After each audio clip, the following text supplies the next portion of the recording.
Hello, Bob. Croeso im Chanel. We in Stafford, Eve in Mỹ Tho. Mywys. Yeah, F4 Kai Phillips. Yeah, Điều có báo Ford F4V Yeah. Hedwy Kai. Croeso. Đi Gymraeg đi bám iaith. Ie, Cymraeg yw fy mamiaeth. Cartref teulu yn Cymraeg. Mwyafrif o'r weithio, ond oedd mam fi'n siarad tymor bach o Saesneg hefyd fel iaith mwyafrifol yn y cartref hefyd. Felly, ond o'n i'n trafod siarad Cymraeg gyda pob un yn teulu a bydden ni'n cymdeithasu yn y Cymraeg hefyd. Kai, wyt ti'n siarad Gymraeg a bob dydd? Se wyt ti'n defnyddio'r Gymraeg yn bennar? Dwi'n siarad Cymraeg yn bob dydd, ie. Dwi'n siarad Cymraeg yn y prifysgol, bod fi'n gwneud cwrs drwy gyfrwng y Gymraeg. Felly mae mwyafrif o darlithoedd a seminarau fi yn y Gymraeg. A fi hefyd mae gen i'r llawer o ffrindiau sy'n siarad Cymraeg hefyd. A mae'n gwych hefyd, mae llawer o bobl yn dysgu Cymraeg yn y prifysgol a fi'n cael y cyfle i siarad yn Cymraeg gyda nhw hefyd. Kai, wyt ti isio i Gymraeg fod iaith fwyaf rhif yn Nghymru a pham? Ydw, dwi eisiau i'r Gymraeg fod yn iaith mwy o frifol yng Nghymru. Herwydd mae fe'n rhywbeth sy'n naturiol o fewn fi a mae fe'n rhywbeth sy'n bwysig iawn i fi fel person a dwi'n gweld bod yr angen i cael yr iaith Gymraeg mewn cymdeithas yn hynod o bwysig herwydd os ni'n gweld sut mae'r byd ar hyn o bryd, mae globaleiddio jyst wedi a cyfalafiaeth jyst wedi wneud Saesneg yn iaith fwyafrifol ar draws y byd. A dwi eisiau fod yn unigryw, dwi eisiau fod yn annibynnol. Dwi eisiau i Gymru fod yn unigryw ar gyfer y dyfodol. Felly, dwi'n credu bod e'n bwysig a dwi eisiau fod yn bwysig ar gyfer pobl ifanc a pobl hŷn a cymdeithas yn gyffredinol. A mae dyfodol yn disglair, a ni yn y Steddfod yr Urdd heddiw, a dyn ni'n gweld bod pobl ifanc ar draws Cymru gyfan yn bellach hyd yn oed yn dysgu'r iaith Gymraeg. Hyd yn oed os mae rhieni nhw ddim yn deall yr iaith. Dwi'n gweld bod y dyfodol disglair i'r iaith Gymraeg a bod e'n modd gwneud y Gymraeg yn iaith mwy o frifol. Kai, wyt ti isio i Gymraeg fod unig iaith swyddogol yn Cymru a pham? Dwi'n credu bod e'n weledigaeth i cael Cymraeg fel yr iaith mwy o frifol yng Nghymru a drwy hynny bod yr iaith Gymraeg yn iaith swyddogol. Bod mae'r iaith Saesneg yn mynd i fod wrth gwrs o gwmpas ni trwy amser. Felly does dim angen banio yr iaith Saesneg, ond bod yr iaith Gymraeg yn cael statws swyddogol a statws gyfartal i'r iaith Saesneg. Dwi'n credu bod yn anodd iawn ar hyn o bryd i pobl i ddefnyddio'r iaith Gymraeg yn eu dyddiau pob dydd nhw, oherwydd bod na ddim statws swyddogol yn rhai meysydd fel y meysydd preifat a bod mwy o sianeli dyledu fel yr Esbyrrec yn defnyddio yr iaith Gymraeg yn unig a mwy o sianeli radio hefyd. Felly, hwnna beth i'n gobeithio, bod mwy o defnydd a bod y iaith Gymraeg yn un swyddogol a bod ni'n gweld trwy'r amser. Kai, dwi'n gwybod fod ti'n gyn aelod Senedd ENT Cymru. Ydw, dwi yn. Okay. Fedri di rannu di profidiadau di fel cyn aelod Senedd ENT Cymru o ran hyrwyddo'r Gymraeg. felly ces i ddeffol fel aelod o Senedd Ieuenctid Cymru nôl yn 2018 a oedd y tymor na'n para nawr wedi gorffen nawr a oedd yn brofiad arbennig herwydd oedd yn rhoi cyfle i ni fel pobl ifanc fod ar llwyfan cenedlaethol ar yr un lefel bron o fod ar aelodau hun a cael cyfarfod fel Senedd yn aml iawn.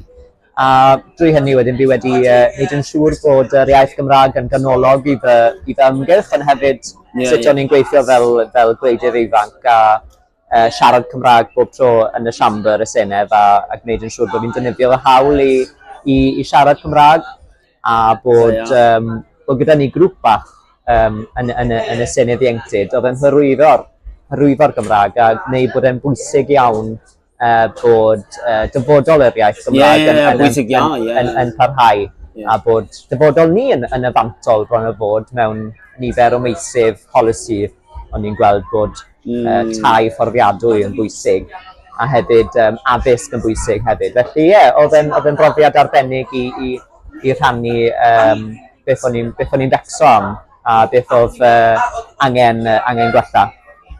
Kai, effort di mewn 15 o bobl yn Nghymru sy'n siarad Cymraeg.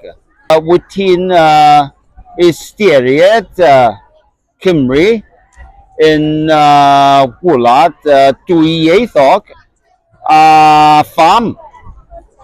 Mae'n gwestiwn anodd iawn. Dwi'n credu bod Cymru yn wlad dwyieithog, oherwydd mae gyda ni'r iaith Gymraeg a'r iaith Saesneg, ond mae'r cwestiwn ei hunan yn diddorol, oherwydd beth yw ystyr dwyieithrwydd, oherwydd yn aml mae dwyieithog yn meddwl, a mae Llywodraeth Cymru'n dweud hynny yn o flaen y Llywodraeth fan hyn nawr, yn dweud yn aml bod nhw eisiau cael nod o Gymru dwyieithog, ond beth mae'n meddwl yw bod Cymraeg yn israfol na'r Saesneg, oherwydd mae pobl yn rhaid troi i'r Saesneg os mae rhywun ddim yn deall y Cymraeg. Felly, os ni'n mynd i gwledydd a dangos y siampl o wledydd eraill Ewrop a dros y byd i gyd, ble mae'r iaith mwyafrifol yn iaith yr gwlad hynny, mae dim unrhyw beth o fewn y system yn gweud bod dwyieithrwydd yw'r peth gorau. A felly dwi'n meddwl, bod angen ystyried beth yw ystyr dwyieithrwydd a oedd e'n wir yn beth da i'r iaith Gymraeg. Mae angen i Llywodraeth Cymru i gwella'r eu polisi iaith nhw a gwella'r safonau, oherwydd mae'n anodd iawn i pobl Cymraeg i defnyddio gwasanaethau yn enwedig yn y sector breifat yn yr iaith Gymraeg, yn eu mamiaith nhw.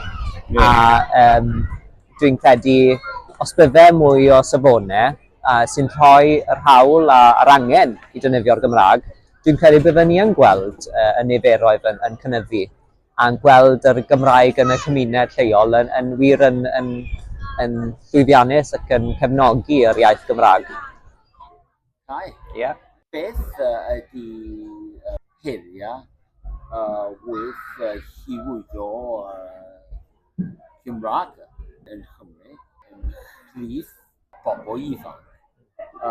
Sydd fedri di oresgyn heriau o fath? Wel, mae nifer o heriau i pobl ifanc. Er enghraifft, mae angen cael mwy o addysg Gymraeg, gyfrwng Cymraeg, herwydd heb addysg mae pobl yn mynd yn bellach a maen nhw'n mynd i cael yr addysg Gymraeg nawr. So mae angen cael lleoliadau fel Prifysgol Aberystwyth a bod yn y stondin yma ni yn Prifysgol Aberystwyth ble fi wedi astudio a mae Pantycelyn fan hyn, so hwn yw'r neuaf preswyl, cael llefydd i pobl Cymraeg i byw a Pantycelyn yw'r lle mwyaf Cymraeg, Cymdeithas Cymraeg sy'n bodoli yn y byd. Felly, so cael llefydd i astudio, ond hefyd i cymdeithasu. Dwi'n credu bod yn hynod o bwysig bod ni'n cefnogi pobl ifanc i dysgu'r iaith a cael torri stigma felly o defnyddio'r iaith. Fi'n credu o'n i'n gweld yn yr ysgol bod pobl yn troi'r Saesneg oherwydd bod nhw'n gweld y Cymraeg ddim yn cool, ond erbyn nawr fi'n gweld bod e'n fraint i ddefnyddio'r Gymraeg a bod yr iaith Gymraeg wedi cael ei brwydro dros nifer o canrifoedd a mae fe'n gwneud fi emosiynol iawn bod fi'n gallu defnyddio'r Gymraeg a bod y Gymraeg yn bwysig iawn i'w gadw yn fyw. So felly hwnna fi'n cael, hwnna'r dau brif heriau yw cael lle i cymdeithasu, ond lle i gweithio neu astudio, a mae hwnna'n dod mewn gyda economi Cymru hefyd, a cael digon o gyfleoedd a digon o gyfleoedd i byw hefyd adref. Os maen nhw'n gorffen astudio, mae angen cael lle i byw adref yn nhw, a ar hyn o bryd mae fe'n anodd iawn i nhw'n wneud hynny i pobl ifanc aros yn eu cymunedau. Cai. Ie. Dwi wedi mwynhau schools hwn efo ti. Ie. Cai. Ie, a diolch am y cyfle i siarad am yr iaith y nefoedd fel maen nhw'n gweud. Ie, diolch o fawr. Diolch.